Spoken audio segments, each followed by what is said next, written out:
အားလုံးပဲမင်္ဂလာပါကျွန်တော်ပိတ်ပါဒီနေ့ဗီဒီယိုမှာတော့ tournament ပွဲကြီးကြည်တိုင်းမှာ caster တွေအမြဲပြောနေကြတဲ့ mechanic overextending micro and macro initiator shot caller စတဲ့ tournament ကြီးတိုင်းကြားနေရတဲ့အခေါ်အဝေါ်တွေကိုနားလည်ရလွယ်အောင်လို့ရှင်းပြပေးသွားမှာဖြစ်ပါတယ်ဒါကြောင့်မို့လို့ brother အနေနဲ့အဲ့ဒီအခေါ်အဝေါ်တွေရဲ့အဓိပ္ပာယ်တွေကိုမသိသေးဘူးဆိုရင်ဒီဗီဒီယိုကိုစောင့်အောင်ကြည့်ကြပါလို့ကျွန်တော်ပြောချင်ပါတယ်ဒါဆိုရင်တော့ကျွန်တော်တို့ဗီဒီယိုလေးကိုစလိုက်ကြရအောင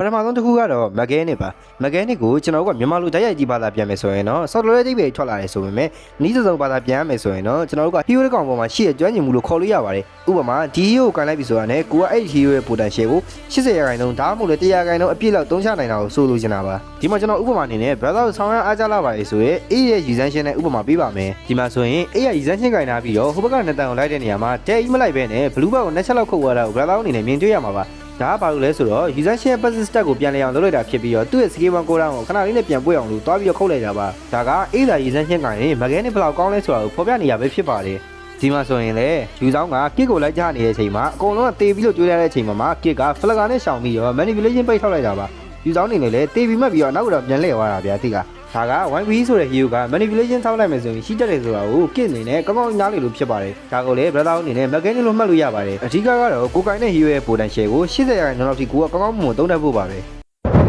နောက်တစ်ခုကတော့ overextending ပဲဖြစ်ပါတယ် overextending ဆိုတာကတော့အကုန်လုံးထဲမှာနားလည်ရအလွယ်ဆုံးဖြစ်ပြီးတော့မြန်မာလိုဘာသာပြန်မယ်ဆိုရင်တော့ဗဒဲကိုကြုံပြီးတော့အတင်းလိုက်ဆိုင်တာလို့ကျွန်တော်တို့မှတ်လို့ရပါတယ်အဓိကကတော့မဆိုင်တဲ့အချိန်မှာဗဒဲကိုအတင်းထိုးပြီးဆိုင်တာတွေမဝင်တဲ့အချိန်မှာအတင်းတိုးဝင်တာတွေကိုကျွန်တော်တို့က overextending လို့ခေါ်လို့ရပါတယ် overextending ဆိုတာကိုတော့ brother အနေနဲ့ဒီလောက်နဲ့ပဲနားလည်မယ်လို့ကျွန်တော်မျှော်လင့်ပါတယ်ဒါဆိုရင်ကျွန်တော်နောက်ထပ်အကြောင်းအရာတစ်ခုစီကိုဆက်သွားလိုက်ကြရအောင်နောက်ထပ် tournament ခေါ်ဝေါ်တစ်ခုစီကိုဆက်မသွားခင်မှာကျွန်တော်အနေနဲ့ဒီလိုဗီဒီယိုတွေကိုလုပ်ဖို့အတွက်ကျွန်တော်ရဲ့အရင်နေတဲ့အချိန်နဲ့များကိုရင်းထားတာဖြစ်တဲ့ကြောင့်မို့လို့ brother အနေနဲ့ကျွန်တော်ရဲ့ content လေးတွေကိုသဘောကျတယ်ဒါမှမဟုတ်လေကျွန်တော်ရဲ့ကြိုးစားမှုကိုအတိအမှန်ပြုရဲဆိုရင်ဒီဗီဒီယိုကို like ပေးပြီးတော့ channel ကို subscribe လုပ်ပြီးကျွန်တော်ကိုကူညီပေးကြလို့ရပါတယ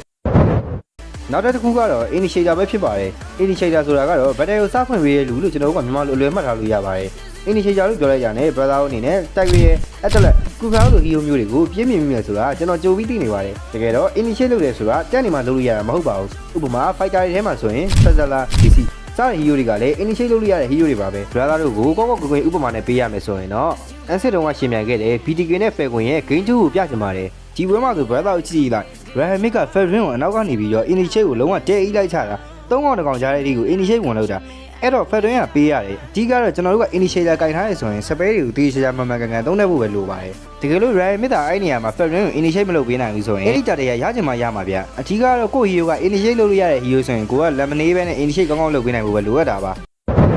နောက်တစ်ခုကတော့ macro ပဲဖြစ်ပါတယ် macro ဆိုတာကတော့ကျွန်တော်တို့အနေနဲ့အနည်းဆုံးပါတာပြန်ရမယ်ဆိုကျွန်တော်တို့က match ကြီးကကောင်းတယ်လို့မှတ်ထားလို့ရပါတယ်ဒီ macro ဆိုတာကကျွန်တော်တို့က enemy ရဲ့ movement ကိုခန့်မှန်ပေါ်မှာဆော့ရတဲ့ hero တွေမှာပိုပြီးသိတာတယ်ဥပမာ Franco လို hero မျိုးပေါ့ Unfold လုံးက Naomi ရဲ့ Franco ကိုတော့မှတ်မိကြမယ်လို့ထင်တယ်ဗျဒီပွဲမှာဆိုရင် Naomi ကသူ့ရဲ့ macro နဲ့ကောင်းကောင်းကြီးအသုံးချပြီးတော့ Franco ကိုကင်သွားတာကို brother အနေနဲ့မြင်တွေ့ရမှာပါဒါတခါလဲမဟုတ်နှစ်ခါလဲမဟုတ်ဘူးဗျာ तू ကမက်ကြီးကတော်တော်လေးတော်ပြီးတော့ခက်မှန်းတဲ့နေရာမှာတော်တော်လေးကျွမ်းကျင်တယ်လို့ပြောလို့ရပါတယ် enemy ကဘယ်လိုမျိုးပုံစံသွားမယ်ဘယ်ဘက်ကိုသွားမယ်ဆိုတာရာစာကြိုသိနေလို့ခက်မှန်းပြနေရပါပြောရမယ်ဆိုရင်တော့ enemy တွေကဘယ်တိုင်းမှာပုံနေနိုင်လဲဘယ်နားပြတ်သွားရင်တော့ဘယ်နားကိုရောက်နေနိုင်လဲဆိုတာမျိုးခက်မှန်းတာမျိုးကိုကျွန်တော်တို့က macro လို့ပြောလို့ရပါတယ်ဒါဆိုရင်တော့ကျွန်တော်တို့နောက်ထပ်အခေါ်အဝေါ်တစ်ခုစီကိုဆက်သွားလိုက်ကြရအောင်နောက်ထပ် tournament တွေမှာအသုံးများတဲ့စကားတစ်ခုကတော့ shot caller ပဲဖြစ်ပါတယ်shot caller ဆိုတာကိုတော့ brother အနေနဲ့လွယ်လွယ်လေးမှတ်လို့ရတယ်ဗျ shot caller ဆိုတာကကိုယ့်ရဲ့အသင်းကို information လမ်းပေးရအောင်ဆိုလိုတာပါဥပမာ maximum ကတော့ flag ကုံသွားပြီ enemy jungle က usually ပေးသွားပြီလို့ပါလို့ပေါ့ဗျာအမှန်တော့ shot caller ဆိုတာက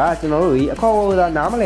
ဲပဲကျွန်တော်တို့အမြဲလုပ်နေကြအရာတစ်ခုဆိုရင်လည်းမမှားပါဘူးဒါပြီးတော့ shot call ဆိုတာကပွဲတစ်ပွဲအနိုင်အရှုံးတော့လည်းအတော်လေးရေးကြီးပါတယ်ကိုက information များများပေးနိုင်လေကို့အသင်းကလည်းပို့ပြီးတော့ battle ဝင်ရထွက်ရတာပို့ပြီးလွယ်လေးပဲဖြစ်ပါတယ်ဒါကြောင့် brother အနေနဲ့လည်း run ဆော့တယ်ဒါမှမဟုတ်လည်း EAP ဆော့တယ်ဆိုရင်တော့ shot calling ကိုအဓိကလုပ်စေချင်ပါတယ်ကဲဒါဆိုရင်တော့ tournament တွေမှာအသုံးများတဲ့အခေါ်အဝေါ်တွေကို brother အနေနဲ့လည်းနားလည်လောက်ပြီလို့ကျွန်တော်မျှော်လင့်ပါတယ်ကျွန်တော်ရဲ့ video လေးက brother တို့အကျိုးရှိမယ်လို့လည်းမျှော်လင့်တာဖြစ်တဲ့ကြောင့်မို့လို့ brother အနေနဲ့လည်းကျွန်တော်ကိုစေနာပါတယ်ဆိုရင် video like လေးပေးပြီးတော့ channel ကို subscribe လုပ်ဖို့မမေ့ပါနဲ့အဆုံးထိကြည့်ရတဲ့လူတွေအတွက်နောက်တစ်ခုပြောချင်တာကတော့ကျွန်တော် channel ထဲက hobby video လေးမှာကျွန်တော်က weekly pack ရဲ့ကြားလိုက်ကတကယ်ရေကို brother တို့ကို giveaway ပေးနေပါတယ် brother အနေနဲ့လည်းမ join ရသေးဘူးဆိုရင်အဲ့ဒီ giveaway လေးကိုဝင် join လိုက်ကြပါလို့ပြောချင်ပါတယ်ဒါဆိုရင်တော့ဒီနေ့ video ကတော့ဒီလောက်ပါပဲကျွန်တော်ပိတ်ပါနောက် video မှာပြန်တွေ့ကြပါမယ်